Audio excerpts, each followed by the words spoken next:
क्या माँ, अचार, मुरब्बे, घी सबको अलमारी में रखकर ताला लगा देती हो। जरा सा मैं खा भी लूंगी तो क्या आफत आ जाएगी। जिस दिन मैं इस घर से चली गई ना तो देख लेना कौन खाएगा फिर ये सब। आनंदी अपनी बेटी से सारी चीजें छिपा कर रखती थी। उसे लगता था कि अगर उसकी बेटी रागिनी ये सब खाएगी तो मोटी हो जाएगी और फिर उसे आसानी से कोई लड़का पसंद भी नहीं करेगा।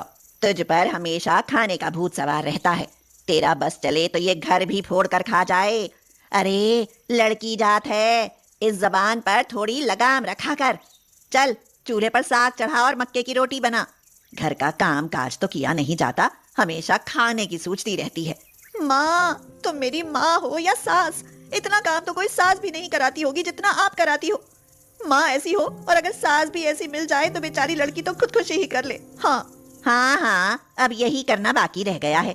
नाक कटा दे बाप दादा की। कल को कोई ये ही तो कहेगा कि फलाने की लड़की खुदकुशी करके मर गई। निहाल अपनी पत्नी की इस तरह की बातों से उकता चुका था। जब उससे ये सब बर्दाश्त नहीं हुआ तो वह गुस्से से बोला, आनंदी, अब चुप करो। अरे बोलने की भी हद होती है। आखिर तुम इसकी माँ हो या दुश्मन? जब देखो इसे खरी खोटी सुनाती रहती हो। कल को जब ससुराल चली जाएगी तो देखना, सिर पकड़कर ना रोई तो मेरा नाम बदल देना। निहाल की बातें सुनकर आनंदी मुंह बनाकर कमरे से बाहर निकल आई। रागिनी, मेरा वश चले तो मैं तुझे फूलों की तरह रखूं, कभी कोई काम नहीं करने दूं, लेकिन तेरी माँ के सामने मेरा वश नहीं चलता। डरता हूं कि अगर ससुराल में भी तेरे साथ ऐसा हुआ तो मैं जीते जी मर जाऊंगा। पिताजी, जब मायके में झेल रही हूँ तो ससुराल में भी सही। मगर आप चिंता ना करें, अब तो मुझे इन सब बातों की आदत हो गई है। अच्छा, मैं जाती हूँ, माँ के लिए साग और मक्के की रोटी बनानी है, वरना फिर से शुरू हो जाएंगी। बहुत ही सहनशील थी रागिनी। बुरी बातें सब उसके सिर के ऊपर से निकल जाती थी। याद रहती थी तो केवल कुछ वो झलकियां जिन्हें वह अपने लिए शादी के बारे में सोचती थी। उसके दिमाग में हमेशा एक अत्याचारी सास की छवि बनी हुई थी, जिससे मुकाबला करने के लिए वह मजबूती से तैयार हो रही थी। एक दिन उसे अपनी सहेली की शादी में जाना था, इसलिए माँ से छिपाकर एक 1 पीस ड्रेस खरीद लाई और लाकर चुपचाप अलमारी में छिपा दी। आनंदी वहां कुछ ढूंढने आई तो वह ड्रेस उसके हाथ लग गई। उसने ड्रेस को खोलकर देखा तो बोली, ये थैला है या कुछ और? इतना चमकीला थैला तो नहीं हो सकता। ये तो मुझे कोई ड्रेस लग रही है। कहीं ये रागिनी तो नहीं लाई? आज उसकी सहेली आरुषि की भी शादी है। रागिनी, रागिनी कहाँ है? जरा इधर तो आ। हाँ माँ, क्या हुआ? इतना क्यों चिल्ला रही हो? पहले तो ये बता कि ये ड्रेस तेरी है ना? हाँ माँ, ये मेरी ही है। शाम को मुझे आरुषि की शादी में पहननी है। अरे कुछ तो शर्म कर। क्या ऐसे कपड़े पहनकर जाएगी शादी में? लोग क्या कहेंगे कि फलाने की बेटी हाथों से निकल गई है। कोई जरूरत नहीं है इसे पहनने की। एक से एक महंगे सलवार कुर्ते रखे हैं, उनमें से कुछ भी पहन जा। क्या माँ, कपड़े भी अपनी पसंद के ना पहनूं? तुम कहो तो एक बोरा लपेट कर चली जाती हूँ, तब तो ठीक रहेगा ना। रागिनी अपनी माँ की ज्यादतियों से तंग आ चुकी थी, मगर आखिर वो करती भी क्या। 2 साल बाद रागिनी की अमर के साथ शादी हो गई। वहां भी कुछ रागिनी की पसंद का नहीं था। कपड़ों से लेकर गहने, दहेज का सामान, दूल्हा सब आनंदी की पसंद के थे। रागिनी ने सब खुशी खुशी स्वीकार कर लिया। शादी से अगले दिन रागिनी सुबह जल्दी नहा धोकर रसोई में आ गई। वहां अपनी सास कमला को काम करते देखकर बोली, माँ जी, मुझे बताइए क्या करना है, मैं कर देती हूँ। अरे मेरा बच्चा, इतनी जल्दी रसोई में आने की क्या जरूरत थी? आज तो वैसे भी तुम्हारा इस घर में पहला दिन है, थोड़ा देर से आ जाती। जाओ तुम अपने कमरे में जाकर आराम करो। लेकिन माँ जी, आज तो मेरी पहली रसोई है। कुछ दिन रेस्ट करो बेटा, फिर तो लाइफ टाइम ये रसोई तुम्हारी ही रहनी है। अब जाओ जल्दी से अपने कमरे में। सास का इतना प्रेम देखकर उसका मन भर आया और वो अपने आंसुओं को छिपाती हुई अपने कमरे में चली गई और सोचने लगी, हाय कितनी गलत थी मैं। हर एक सास एक जैसी नहीं होती। मेरी सास तो बहुत अच्छी है। अगले दिन कमला एक बैग पैक कर रही थी।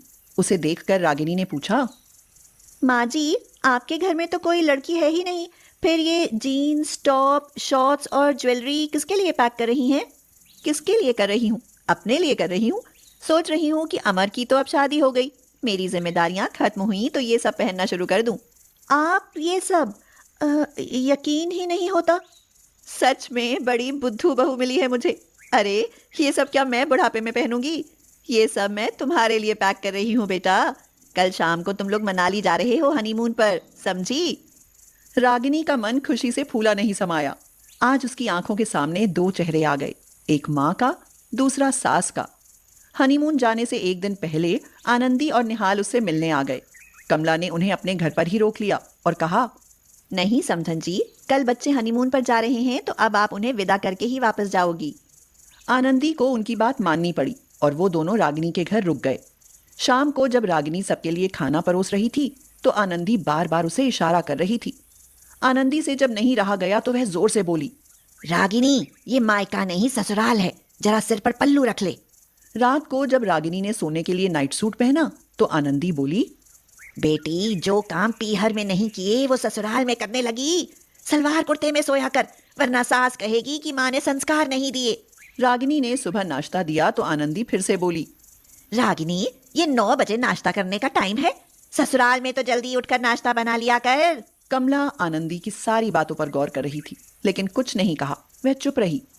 रागिनी सलवार कुर्ता पहनकर हनीमून के लिए जाने लगी तो कमला ने उसे डांटा और कहा, बेटा, पहले तो मुझे ये बताओ कि तुम मंदिर जा रही हो या हनीमून?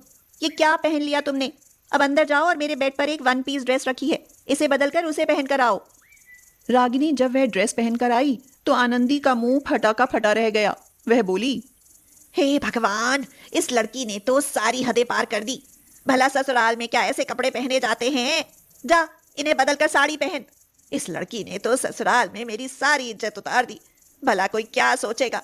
यही ना कि हमने इसे अच्छे संस्कार नहीं दिए। समधन जी, कल से देख रही हूँ कि आप मेरी बहू के साथ हर चीज के लिए रोक टोक कर रही हो। अब वो आपकी बेटी नहीं, हमारे घर की बहू है और आपका कोई हक नहीं बनता कि आप उसके साथ मनमानी करें। मेरी बहू मेरे लिए बेटी से भी बढ़कर है, इसलिए ये वही पहनेगी जो हमें और हमारे बच्चों को अच्छा लगेगा। माँ, तुम्हारे साथ रहकर लगता था कि अगर मुझे तुम्हारे जैसी सास मिल गई तो क्या होगा, मैं तो जीते जी मर जाऊंगी। लेकिन मेरी सास से मिलकर मुझे ऐसा लगा कि मेरी माँ से तो अच्छी मेरी सास हैं। ये कहकर रागिनी कमला के गले लग गई और कमला ने उसका माथा चूम लिया। उनका प्यार देखकर आनंदी को अपनी गलती पर पछतावा हुआ और वह बोली, रागिनी, तुम दोनों का प्यार देखकर मुझे समझ आ गया कि मैंने तुम्हारे साथ हमेशा गलत किया, लेकिन अब मैं अपनी गलती सुधारूंगी और तुम्हें तुम्हारी सास की तरह प्यार दूंगी। रागिनी माँ को देखकर मुस्कुरा दी और फिर सब ने उन्हें खुशी खुशी हनीमून के लिए रवाना कर दिया।